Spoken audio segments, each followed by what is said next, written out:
बढ़ क्यों नहीं रहा है? ये बढ़ इसलिए नहीं रहा है कि ये समझ लो कि ये एक गोला है, इस गोले में इतनी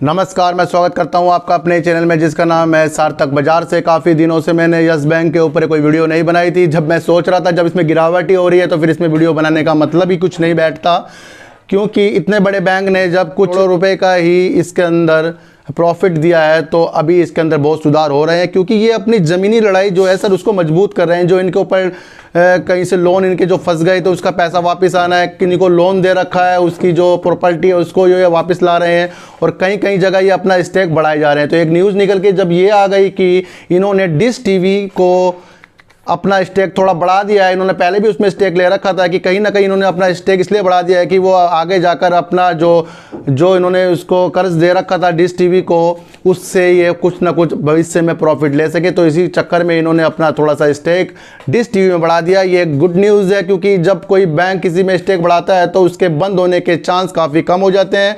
और डिश टीवी के लिए भी एक अच्छी न्यूज़ है कि इसके अंदर भी अब थोड़ा सा एक पैसा लग चुका है बैंकों का। तो जब बैंकों का पैसा लग जाता है तो उसकी जो बंद होने की संभावना है थोड़ी कम हो जाती है। तो इस बैंक की जो स्थिति बन रही है वो थोड़ी सी बन जाएगी डिश टीवी में, सिर्फ इसी वजह से कि यस बैंक ने इसके अंदर अपना स्टेक थोड़ा सा बढ़ाया है। यस बैंक देखो, मैं आपको बता रहा हूँ, फ्यूचर का मल्टी बैगर शेयर है। ये बढ़ क्यों नहीं रहा है? ये बढ़ इसलिए नहीं रहा है कि ये समझ लो कि ये एक गोला है, इस गोले में इतनी सी जो पब्लिक है उसने पूरा आधा ही गोला खा रखा है। यानी कि आधा जो गोले को आधा जो हिस्सा है वो पब्लिक के शेयर हैं। और जब पब्लिक के शेयर किसी चीज़ में ज़्यादा लग जाते हैं तो वो शेयर बढ़ता नहीं, वो नीचे जाता है, ताकि वो पब्लिक अपने शेयर सारे निकाल दे।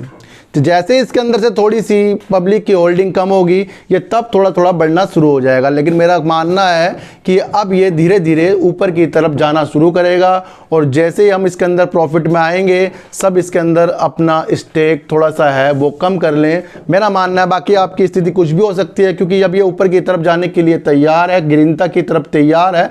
लेकिन जब भी आप किसी शेयर को ऊपर की बढ़ती तरफ देखें तो कभी भी इसका अनुमान मत लगाएं कि आगे भी ऊपर की तरफ जाएगा, क्योंकि जब शेयर ऊपर की तरफ बढ़ता है तभी उसमें आप बाइंग की पोजीशन बनाते हैं।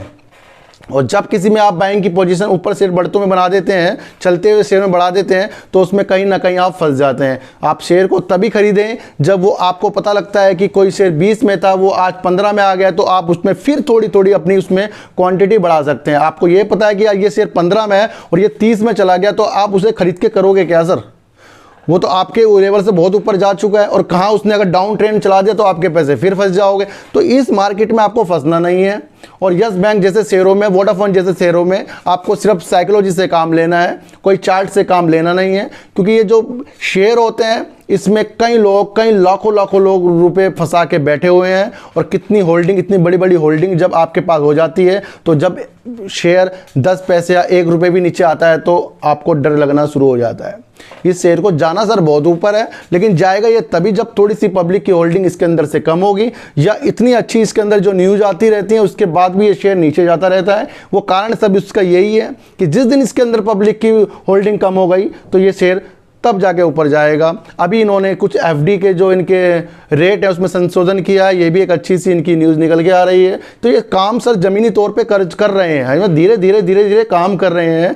जब कोई एक समझदार बंदा होता है वो किसी बैंक का या किसी कंपनी को अपना अच्छा सा कुछ वर्क देता है तो वो क्या करता है, छोटी छोटी जो उसकी गलतियाँ होती हैं उसको वो टिक मार के हटाता रहता है। तो अभी जो यस बैंक में जो पहले जो इसके राणा कपूर जी थे, जो विरासत में इनको कुछ ना कुछ डेप्थ बना के बिल्कुल मतलब बेकार बैंक करके दे के चले गए थे, जिसको प्रशांत कुमार जी ने अच्छा कर दिया है, और बैंकों ने भी इसमें अपना पैसा लगा रखा है, और सरकार की भी थोड़ा इसको आने की मंशा है। तो फिर इसमें तो धीरे धीरे जो लगा हुआ है ना, जो थोड़ा स्क्रैप है, थोड़े धीरे चीज़ें हैं, वो धीरे धीरे साफ हो रही है। जैसे ही वो साफ हो जाएंगी ये शेयर आपको अच्छी से बुलंदी की तरफ मिलता जाएगा। देखो मल्टी बैगर शेयर बनेगा आने वाले टाइम में, आपको मैं बताता हूँ, लेकिन उसके लिए टाइम लगता है। HDFC बैंक भी आप इतने ऊपर क्यों है, उससे पहले आपके रेट देख लेते कितने सालों पहले कितने नीचे था, लेकिन उसके अंदर सब कुछ सही होता गया है।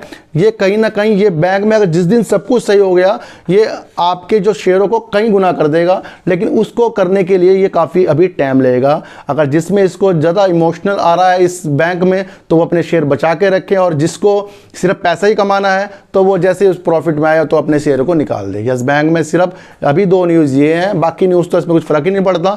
बस मेरी बहुत दिनों से वीडियो नहीं बनाई थी, थोड़ा सा अब ये थोड़ा सा ऊपर जाने के लिए तैयार है, और जैसे ये ऊपर जाता है तो इसमें सेलिंग प्रेशर आ ही जाता है, आपको पता ही है। तो यस बैंक में अब बताने के लिए कुछ नहीं है, सिर्फ अपनी साइकोलॉजी चलाइए और मजबूत कीजिए, और मेरा दूसरा चैनल है उसमें आइए और अपनी एक अच्छी सी साइकोलॉजी बनाइए और अपने शेयरों को और अपनी ज़िंदगी को सफल बनाइए। आपको कुछ भी प्रॉब्लम हो रही हो, अपनी जन्मतिथि उसके अंदर दीजिए, मैं आपको तुरंत आपको उसका समाधान बताऊंगा। आपके घर में कोई भी प्रॉब्लम हो रही हो, कुछ किसी तरीके की प्रॉब्लम हो रही हो, कुछ उपायों से, रेमेडीज से, जो नंबरों का ज्ञान होता है जो मुझे मिला है वो मैं आपको देना चाहता हूं। तो फिर मिलेंगे आपसे एक नई वीडियो के साथ, जब तक के लिए नमस्कार।